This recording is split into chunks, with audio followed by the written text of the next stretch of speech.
The Global Latin Factor Podcast.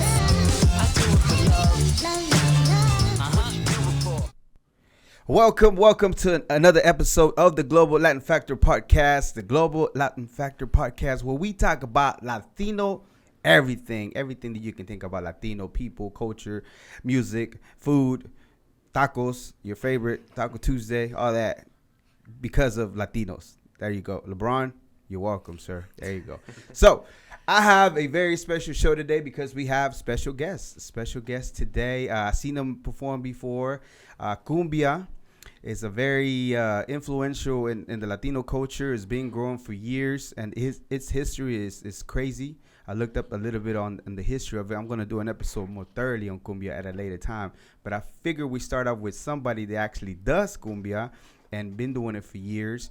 We have Los Gran Reyes. Hey, how's it going? Thanks for having us.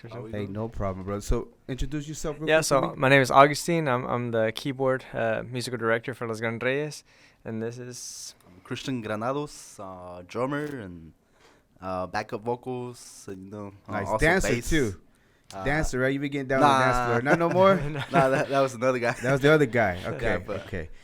Real quickly, so both of you are Mexicanos, or what is your, if you don't mind me asking? Yeah, Just curious. it's, Mexican-American. Mexican-American? Cool. Yeah, our parents are from Michoacan, Pátzcuaro, Michoacan. And, we bring a lot of our roots into... So both of you are Mexican-American, right? Yes. And y'all know Spanish? Yeah.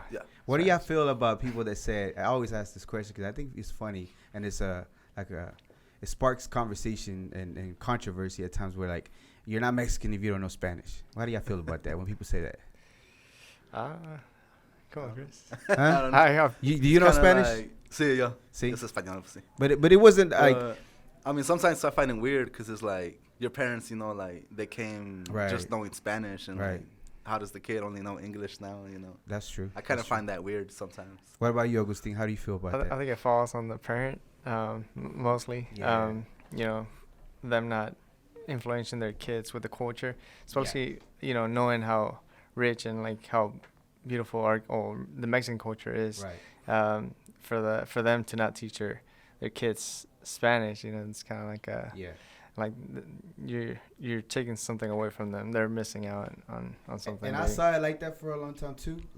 But then I saw this episode of a couple of Latinos that we done before. Yeah. That their parents did not want them to learn Spanish for the same reason that at that time there was a lot of prejudice against Hispanics, Mexicans. So if they saw them speaking a foreign language in school and things like that, they might get picked on or discriminated against. Right. So I get it at one point, but it made me see it a different way. Like, oh, I understand. So it kind of does fall, but it just depends on which way. Like, did they want to protect them, or did they just want to make sure they're Americanized so they could just be looked at a different way instead of seeing somebody from a different country speaking a different language? Because people are ignorant, you know. So that.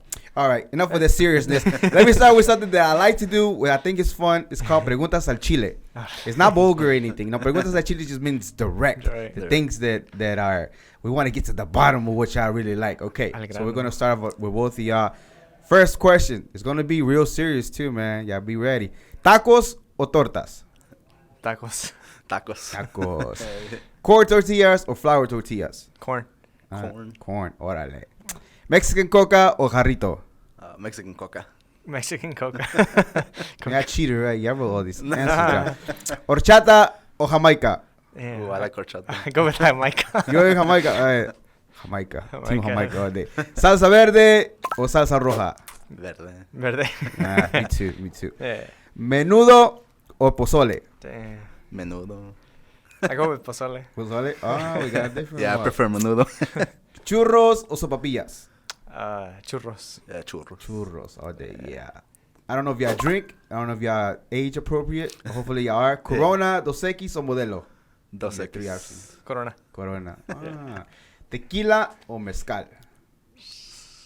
I guess tequila. Tequila? Yeah, tequila. All right. That mezcal, you can't play with that. Yeah, that's the worm. The worm always wins. The worm. Yeah. Believe me, the worm always wins. Yeah. You'll remember, and he'll remind you Definitely. that he's king. Absolutely. All right. Well, appreciate you. That was a couple fun questions that I like. Are we done? Wrap it up. I'm just kidding. All right. So real quick, So y'all have. Tell me first about the name. You used to have a different name. Los Gran Reyes is now your name, right? That you have. Yeah, so it was always Los Gran Reyes, Mm-hmm. but it used to be Los Gran Reyes de la Música. Mm-hmm. Back in the day, they would name every band like de la Cumbia for anything. It's like, Los Pelones de la Cumbia and this de la Cumbia. Oh, So whenever we started off, we were like Los Gran Reyes, and they would automatically put de la Cumbia. But it was like every other band is de la Cumbia already, so we wanted to be different. So we put de la Música. After a while, it just kind of got too long to pronounce at shows and kind of in between songs and stuff like that. So we decided to shorten it down to just Los Gran Reyes. And then you changed the logo too, because you used to have a different logo. Yeah, we decided to give it like a different That one right look. there now. That That's one right the there. new New logo right now. It's simpler, catchy. Yeah. I like it. Yeah. The font's nice. Yeah, so easier to print as well, for Yeah. merch and stuff like that. Absolutely. But it just Gran Reyes comes from our last names, which is Los Granados Reyes, which are both of our last names, and we just kind of put them together, Gran Reyes. I like that. So That's yeah. cool. And All right. So y'all used to have, if I'm mistaken, 4 members. Like back in the days, I known y'all for maybe 4 or 5 years that I've seen y'all before perform. So y'all have a little bit more now, right? Yeah, we started off with 6 members. 6 members. Yeah, pretty much the basics of cumbia with the percussion, the accordion, drums and all that. And then we've been adding. Recently, we 3 years ago, we had horn players join in. Oh, nice. Sarah and Gloria, they couldn't make it today, but I want to give a shout out to them. Shout out to them. Sarah and Gloria, one of them is from El Paso and the other one's from El Valle. Nice. So and then they've been adding their sauce into That's cool. to the style of Yeah, because Gran Reyes. I remember I was saying that I was looking into cumbia some and things like that, and a lot of stuff started getting added into the cumbia, saxophone, accordion, and all that stuff, you know. Right. So it just became like a thing, and then more different things that it just sounds so good. And live instruments you can't beat. Why cumbia? Like you have corridos mexicanos, you have norteñas, you have tumbado now, all kinds of different things. So why cumbia? I mean, it could have been different. So it's funny you ask, because where our families originated from they're from Tierra Caliente, like Tierra Caliente, Tierra Caliente Huapangos, music. they have their own. I learned that they have their own type of Huapango. It's not the same kind. It's zapateado. Yeah, zapateado. Yep. But they have a specific genre, very typical, and we didn't go, with that because we pretty much grew up with cumbia. Growing up in Texas and Dallas, you hear a lot of music like gruperas like Pegaso and Topaz, and then you start hearing like Chicos de Barrio and Los Capi and then Aniceto. So you kind of just we kind of grew up with that music, and it's kind of what got us attracted to music in the first place. So we kind of went on that route, and it's thankfully, thanks to God, we've been getting accepted in the cumbia industry. So how many total years so far right now that y'all been doing it?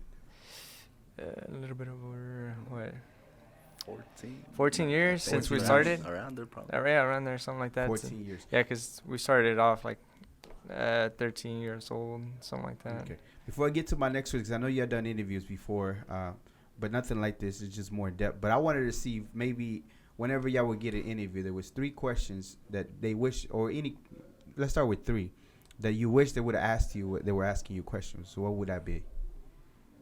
Start, Chris. I'm really not sure. For starters, they never ask us on how we do the music, how we record, and how everything comes together. Okay, so tell me the process of making a song for y'all. How does that go? All right. Because y'all do covers, but that y'all do have your own original material. Yeah, correct? for originals, we sort of just kind of get in the garage and get together and just kind of throw down some beats.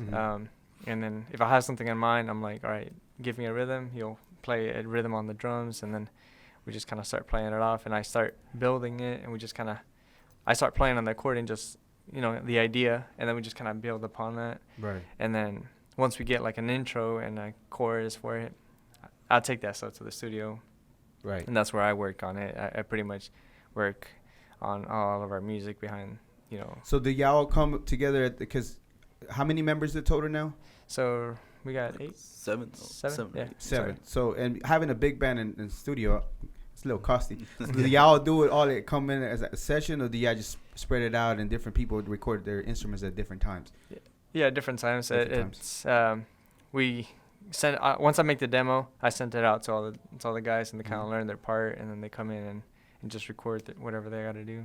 Oh, nice. But it all gets started, in band practice with a little, lick or. So in your garage, you start coming up with something, build from there, and then add on some more in the studio, send it out to them, and they bring it back in, and then y'all do that. Yeah. And it comes to life. It comes to life, and then we let it sit for a couple of weeks. What I like to do, I like to just kind of play it myself, play it over, and just kind of listen for stuff that I can change, or, I like to know if it's still gonna be something that I'm gonna like later on in the future. And then what about the lyrics? Who's mostly the writer? I guess mostly the writer. So he writes most of the lyrics. My process is usually I just write I just have a ton of lyrics differently, and then a lot of times I just end up combining them into one song. Yeah. So your structure of the song, because there's different way to structure a song, right? You can do just like the hook, and then the verses, and then another hook, or maybe a bridge, in the middle. So mostly, y'all have like a way y'all do it, or not necessarily, just the way that whatever it feels better. Whatever feels better. Like I said, sometimes I'll have beats. Whenever I work with him, like whenever he writes lyrics, I'll be making cumbia beats in my computer. So whenever he brings me lyrics, I'll find the perfect beat for that one, and then we just kind of try to add it in there, and then I try to match it with. Have you ever ran into? Because I did a little bit of music, just a little bit, but at times I felt like the beat was talking to me. You know what I mean? Mm-hmm. Like it felt like this went with it for whatever reason. Like this needs to go with this beat because it sounds like it. Like, you know what I mean? It sounds weird to say, but it's not like it's talking to you. Like, hey, put me here. Like, oh, okay. Yeah, you ever get at that? I think sometimes I hear the melody and how it's structured and how many beats. Per minute you're doing. Yeah, and then I just sometimes I just figure out this might fit here. Nice. Okay, check this out. So we did one on Despacito. Despacito became a huge hit, right? Oh yeah. So Fonsi woke up one day having like this thing like that. The script was like, San Puerto Rico. 3 years later, he went into the studio, recorded that little like thing like that, like just mumbling. And 3 years later, they started working on that song, and then it came to life. Right. But he started from that waking up from a dream, and going to the studio and recording it immediately. And then 3 years later, it became what it became, like a huge freaking hit.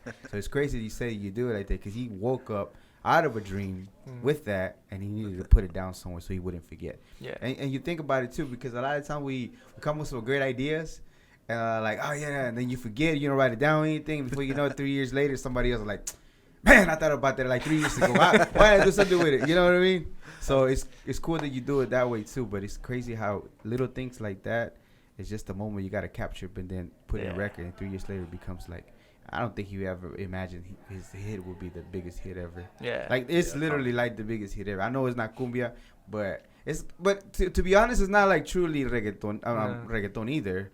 It's got like a little, you can say it got a little pop, cumbia vibe to it. A little pop bit. Reggaeton. Right, something like that. They add like some more kind of cumbia también. Yeah, it does. It's got a little bit of a cumbia thing too. Yeah. It feels real nice and romantic, and it's pretty cool.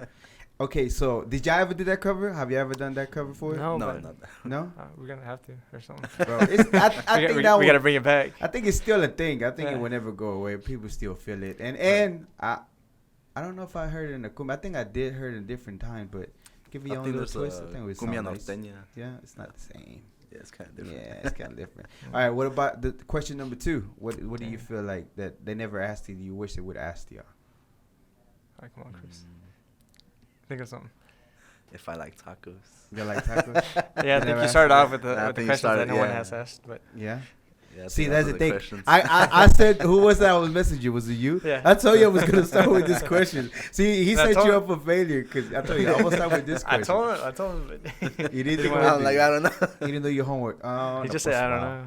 All right. Like pre-gig rituals or something. Yeah. Do y'all have pre-gig rituals? Something that y'all do before y'all do? Because there's a lot of bands that do something. Like, they either got to take a shot or, do a prayer, whatever the case might be. So what is your ritual before you get in the stage? Besides making sure that the engineer has it sound right and do all that. I just know I like to stretch for every gig. For every gig. So I gotta be good for the drums and stuff. All right. What about you? I'm usually always setting up for the band. So you don't worry about. I don't worry about the stuff. I have like all the stress of like having to hook up all of our stuff. Right. And but So spill the tea on your other band members. But- What if some of them they do something? yeah, they do stuff. All right, what is it? I'd say what I do is I'll sleep on Uh-huh. on the drive to the venue. Uh-huh. And then I guess that'll be my ritual. Oh, that's my ritual. I kind of sleep and kind of reset my whole day and just kind of prepare for the event, for Yeah. the gig. Yeah. I mean, that is a way. Yeah, It's like a so- ritual to do. Yeah, nothing wrong with that. What about your other band members? Do y'all Yeah, know we- they gotta do something? What do they do? Eat. They like to eat? Like to eat. Yeah. Yeah. We'll eat or we'll do a quick run to like McDonald's or all these fast food restaurants and get something small. Y'all don't get tired, like sleepy after. Like if I was to eat, I'd be like, I don't know about this gig, man. I don't know. They didn't do the deposit on time. I don't know. Let me just say they breached the contract. Let's just that's enough. Whatever, tell them let's go. All right. And one last question that Yeah. you wish they would have asked you in an interview at one time, whether it's family related or upbringing or even things like that. Nothing else? That's a pretty I good had another question, one, right? but yeah. See, See, that's the third question right See, there. it would have been like Fonzie and wrote it down. Yeah. Never left it. All right, we're gonna go ahead and move on to your projects. So I looked up on the website. I do want to add, Mhm. because you did mention the name, the logo change. Yeah. The reason why we did that, is I kind of wanted to create like a bridge between the new sound that we're introducing. Right. Because the old stuff is it's good stuff. I like it. Right. But I kind of want to make it more commercial, where it reaches out more people, more other countries Right. that we're not hitting. As far as cumbia, from our region. So Okay. that's why we did that. So talking about that, so I know that you grew up on different sounds and things like that, and a lot of the times we want to lean that direction of people that we looked up to. Mhm. So what would y'all describe the type of cumbia that y'all do? What would y'all label it? Do y'all feel like y'all do a little twist that might be a little different? They could be named something else, like its own genre. Or do y'all feel like y'all fall into like sonidero or different things like that? I think we don't fall in any of those categories just because Mhm. all the influences that we kind of put into our music that do make it sound very different. We do grab influence from cumbia lagunera, which comes from Torreón, Coahuila, Torreón. and a lot of cumbia colombiana from Maniceto and salsa piña like that. We just kind of influence it into our stuff, and it sounds different. Right. And we don't really categorize it as lagunera or cumbia colombiana. We just kind of say, we play cumbia, and Right. we try to reach out everyone. Cumbia para el mundo. I mean, it's Yeah. kind of our deal. And who do y'all find yourselves being booked more as far as like regiones de Mexico? Like which Mhm. ones do you feel like people would book y'all more for gigs? People from Torreón. Torreón, Torreón, in Guanajuato. Guanajuato. Yeah, Yeah. Guanajuato. They They like like, ya? they like cumbia like too. They like Yeah. that. Okay, that's cool. So with that, I went into the website, checked out some of the projects you had, and I think I have them in order. So Festival de la Cumbia was first, right? That's our latest one. That's the newest one. So I'm Yeah. going in reverse. Let me start Yeah. from the beginning. So the first first project was Le Pongo Sabor, right? Right. And how did that project came to be? And that one all original? Does it have covers on that one? I think it's 6, if I remember correctly, 6 originals and 5 covers. And we did that in high school. We were 16-year-old kids Wow. writing music. That's pretty cool. We jumped into the studio and it we still can't beat the stats on those. Why is on that? What do you album. mean? I think The numbers, as far as the numbers that you did? Yeah, we still get a lot of plays from that and a lot of requests still at the clubs. People still ask for those songs even though they're like over 10 years old. Hey, that's still But, classics, though. yeah. That's classics. So whenever That says something. yeah, I mean we still enjoy playing them. We love playing those songs. They're fast-paced songs, so it's still kind of like damn, I can't dance like I used to. Have you ever thought about doing remixes to some of them old classic ones just to give it a new wave sound? Because y'all sounds more mature now than it used to be back then. I thought about it, but I kind of held myself back, just because I kind of want to move forward. I don't want to touch something that already sounds Yeah, because good. you're right. It's a classic. I mean, Yeah. honestly, I feel like it is a classic on the people that follow you that request a song because it's just something that they did to them that even 10 years later they still request that same song. Yeah, and I don't want to run into the issue where it's like it sounded better before. I don't want to that because we had that vibe. If it's not broke, don't fix it. Yeah, it was like we had that vibe at that time, so it sounds like that because we were in that stage where we were like 6-year-old kids. It's kind of what was more. We were hyped. Yeah, that was the hype. Well, think about it. It was a whole lot more energy because y'all were more hype. Yeah, we're. I'm not saying that the hunger left you, but when you're younger, you had that hunger. You just want to go in so passionate. And I'm not saying that the passion diluted, but it's a different vibe when you're younger, right? Yeah. 'Cause you find something that you really truly love, and you just can't get up in the morning. It's like get over there and do it. So, but we still got that vibe, but it's a different feel. Yeah. You're younger. You have a different mindset and different idea of what things are. But now as we're mature, we still we have more of a professional idea of how to do things and how to like do things right, not just mess around in the studio. But he still came out with something. Yeah, I did come out with it. All right, so the next one is that the one that you did with? Let me see, Gruperas de Recuerdo.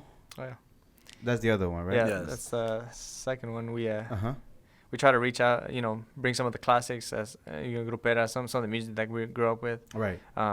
Like Pegacera, Cumbia de Pegaso, and like we added some bookies there too in Cumbia, and we just kind of wanted to reach out a little bit more of a wider audience.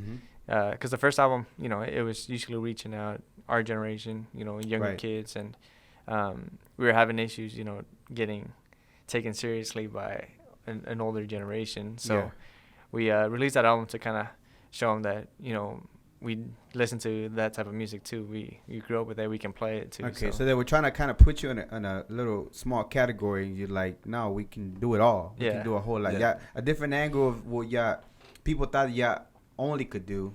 Then just want to give them, oh no, we can do this too. Yeah, because and then take it serious. We're here. Back in the day, we would hear a lot. No, it's música para la chaviza, like para la chaviza. For only kids. For kids. And we were like, no, we can play old people's music or whatever. Older people music. Play oldies. Let's call it more mature audience music. Yeah. So, and how was the feedback on that? How was the intake? How did the people take it? Did if you feel like it did, they take you more serious, and then they did, and it actually kept us alive because if you remember whenever Tribal came, by, it kind of crushed down like the real cumbia, like a lot. Yeah, so like all the cumbia bands that we know, that we remember, that kind of had the same style that we did, they just kind of split, died down, and split, and that album kind of helped us maintain, like, stay relevant in the market here in Dallas. Okay, so you said something very interesting there. I heard. What do you mean keep you alive? Is that what you mean? Like, y'all were really close to just not keep making music because y'all felt like it just wasn't working at that time? The events went down. The plays weren't going as good as they were in that first album. Private events, they were usually hiring DJs, which nothing against DJs, but they were hiring for Tribal. That was their whole vibe. So when it came to like live music or cumbia bands, it was just pretty hard to find work when it came to that. But it helped us by releasing that album because we kind of stayed in the market and the business, kind of working and performing. Yeah, because some of the older crowd, the more mature crowd, didn't really feel the Tribal. It was more like a kid thing. Yeah. So well, let me get somebody that can play our music and we can still dance. So and that's cool. It opened a lot of doors too, because a lot of venues started putting us to open up with like bigger bands, like in that same category and stuff like that. So we were still playing at clubs because of that album. Okay. So tell me a couple of the bands that you have opened up for, because I know you have done quite a bit. In here let's talk about first who you opened up for here around in the DFW, and then the people that you have done out of state before. So who is that? Do you remember, Chris? So, well, there's a few. Like I remember doing Banda Recodo and Patrulla 81. Nice. That was a good show that we played. A big crowd that. And that was here in the Dallas area? Yes, in Dallas. Okay. Huracanes del Norte también. Oh, yeah, they did Huracanes too? Yeah. And what was that at? I mean, out here? Yes, I heard the club, and then where else? Well, that was it. They used to make the Latin Grammy street parties, I think, around Jefferson Street. Oh, yeah. Oh, yeah. So they used to bring a lot of bands. And I remember a picture with them. We were invited. Yeah, Huracanes were there too. What other ones do you remember? So we got to open up for Los Chicos de Barrio Los Chicos de and Barrio. Los Capi and who else? And then we got invited to open up for this Colombian vallenato band, Binomio de Oro. Oh, yeah. So that was a good Nice. show right there too. Well, what about out of state? What have you done before? Y'all performed out of state before? Yeah, we have. What state so far? Oh, what about out of the country? Out of the country, no, but we're kind of looking into that. Looking we want into that? Yeah, we want to expand. And we have a couple, like a following in Mexico that keeps requesting us to go and tour that down there. Have you noticed that here in because y'all born, you said, here in Dallas, right? Yeah. So y'all from here in Dallas, and mostly the band is from most other places, but most of it's Dallas. Yeah. Have you ran into the thing where you go into another state and then you just get a little more love than the people here? No, honestly, Yeah. it's a weird thing, yeah, right? Sometimes. And then imagine if you went to another country, Yeah. how much more it would be. Especially, I do have a following over there. Right. I feel it would be dope. Yeah. I go with y'all. Yeah, let's go. Let me know where y'all going. Let's I- go. Set it up. I'll team up. I do some MCing. A lot of the following that we get from Mexico is from Aguascalientes. They play a lot of our music, and they're always like constantly messaging us to go down there. We're like, they always want us to leak our music because they're like, they can't wait for the next release, and that's we're so like, dope. all right. Yeah, don't miss out on that Yeah. opportunity. Yeah, no, Whenever we're you get looking everything into it. lined up, Yeah. get a good promoter. Careful with them. Oh yeah. Some janky ones over there. Well, I'm not saying there are janky promoters out there, but I'm saying there probably is. That's dope. What is the most favorite show so far? I mean, again, every show is different experience, different things like that. But what is the most for both of y'all? And again, we only speak because the other members are not here. I'm pretty sure they have a different one for y'all too. What is the most memorable shows y'all had so far that you'd be like, oh man, this is so worth what we're doing? Yeah, a lot. You name Yeah, one, we Chris. have a Go. few. You can give me a 2 or 3. Like I've always liked. I think we've opened up for Chicos de Barrio and Los Capi once or twice, and I've always liked like the crowd they gather, and like the people just love cumbia. Right. So it's like they enjoy our music too. Like and we've had people like follow us, and they're like, hey, I like y'all music, and like where y'all from, And they think we're from Coahuila also, but we're like, nah, we're from Michoacán. And they're like, Nah, dile, somos de Dallas, Texas, pero raíces de Michoacán. Yeah. Michoacán. What about you? So I like doing the more intimate shows. There's this venue here there's a bar here in Dallas, Las Almas Rotas, that we played there I've never before. heard of it. In Dallas. It- Where's that one at? It's over by by Perry Fair Street. Park, Perry Avenue, I think. Perry Yeah, y'all perform often? Yeah. I need to go check you out over there. Well, we didn't get a chance to perform this year. Uh-huh. Well, we don't know if they're still gonna host another event, but if they do, I hope they call us. But That's I dope. like how everyone just kind of gets together, and it's very intimate because we're like close to the audience, and I kind of like getting that vibe from the audience. I like Kind of that. I like hypes me up too. I guess that's one of my good venues or experiences. Also like Binomio de Oro, I liked opening it up to that band because it was like a challenge because it's a vallenato band from Colombia, and pretty much the audience was, I'd say, like 75% like Colombian audience, and so it was like a challenge for me to Right. to get them to accept their music, and luckily they did. They liked it. They were hyped, and Yeah, they I think responded very well. there's a guy, a rapper, SPM. He says, "Dope sells itself." Like if Mhm. it's dope, it's gonna sell. Like whether you're performing or it's just a product. If it's just dope, if it's super badass, hey, then people are just gonna drawn to it automatically. You just Yeah. can't help it. I've jammed to some like Brazilian music or some things I don't even understand. But it sounds really good. Mm. And you can't help but be like, oh yeah. Yeah, You know what I I mean? think I've heard some Brazilian songs. Yeah, they're you'd be like, I don't know what they're saying, but this go hard. Like, oh yeah, that's dope. I'm sorry. So let's go back to the question about out of state. So what states have you performed so far? It's Arkansas and Oklahoma, I think. Oklahoma and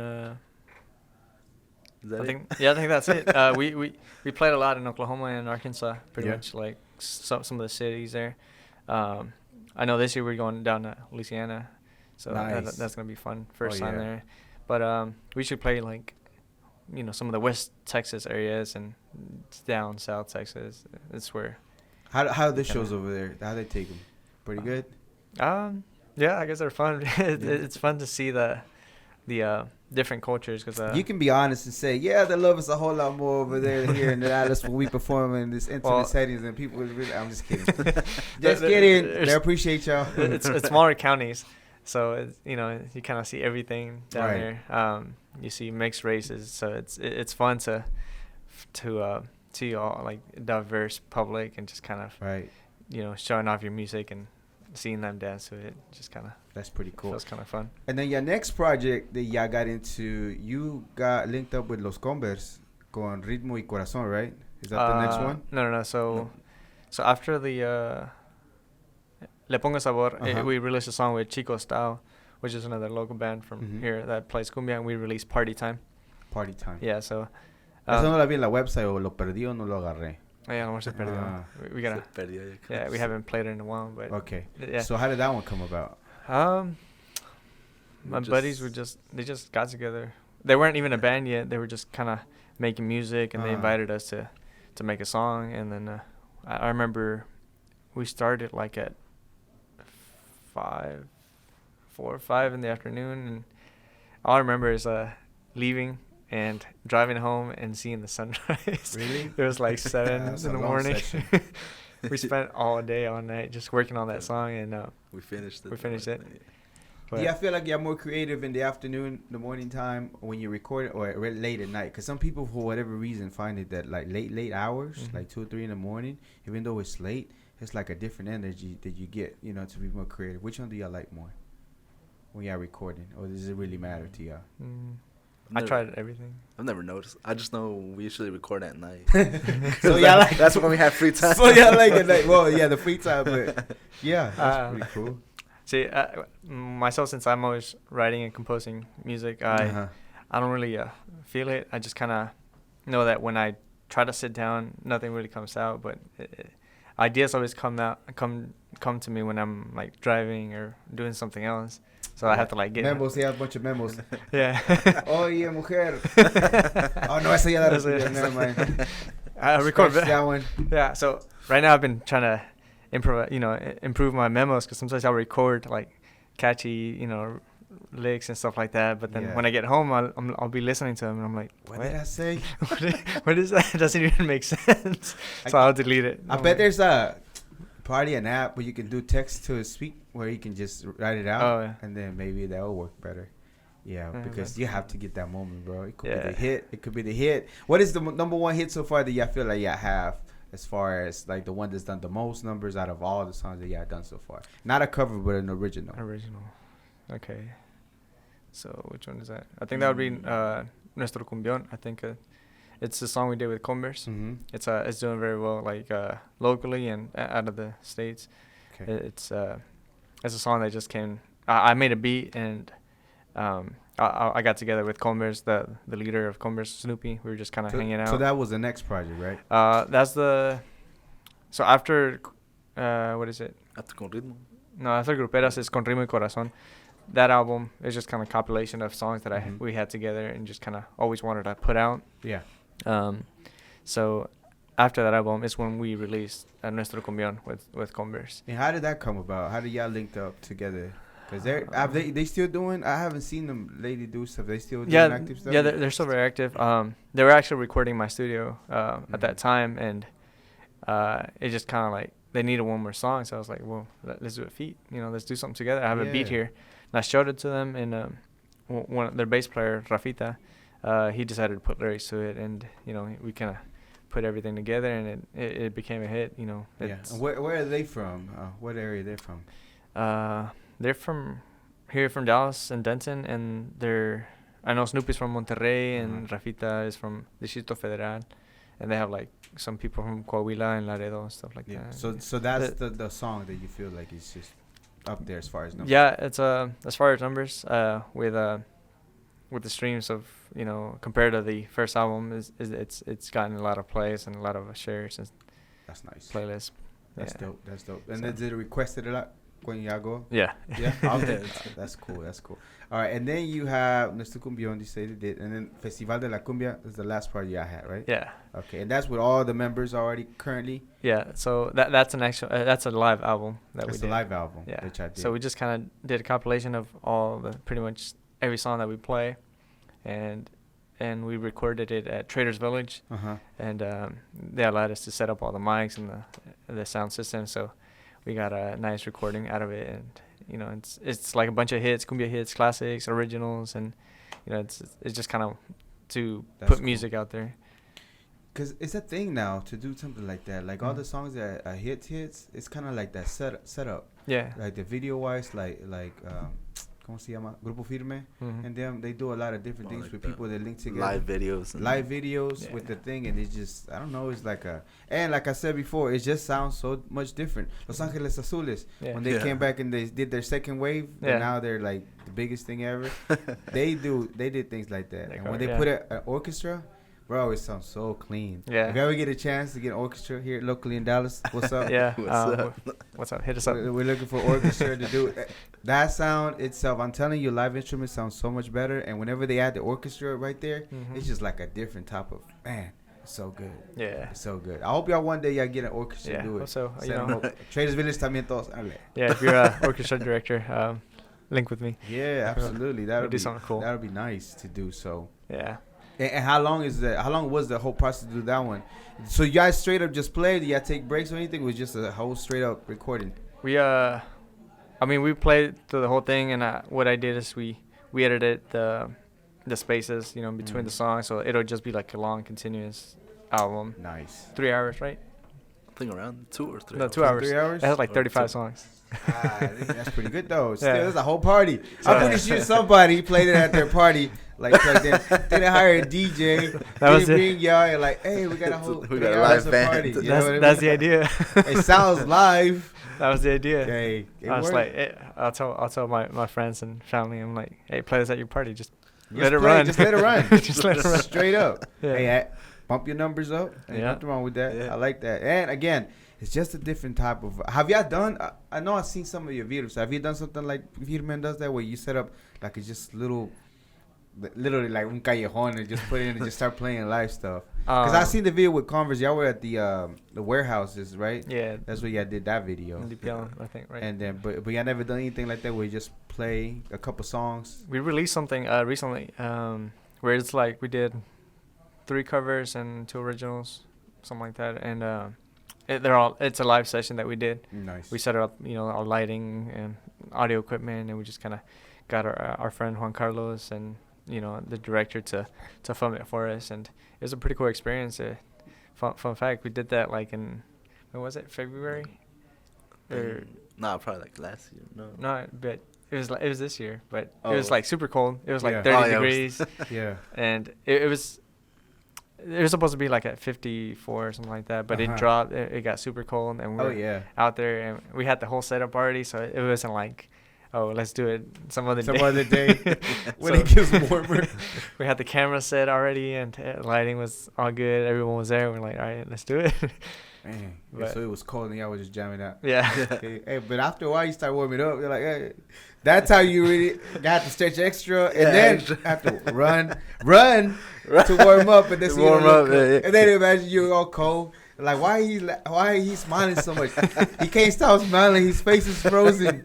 That's crazy. We had a fire You pit, get and that thing wouldn't last. calambres. Yeah. Yeah, I know, calambres and everything. We had a fire pit. That thing didn't last more than 5 minutes. Like, you would have to put like more firewood every 5 minutes, because that thing and what was the location at on that one? The backyard. También? the backyard. Oh, the backyard. Órale. Okay, so all these projects are done. What are the projects they are working right now, or anything new that you are working on that you are you thought about, songs lined up, ready in the vault, Yeah. sharpening up? Well, the 2 we released, an original, El Reventón, on Spotify, and then we also released Rosas on Spotify also. Yeah. And those are just singles?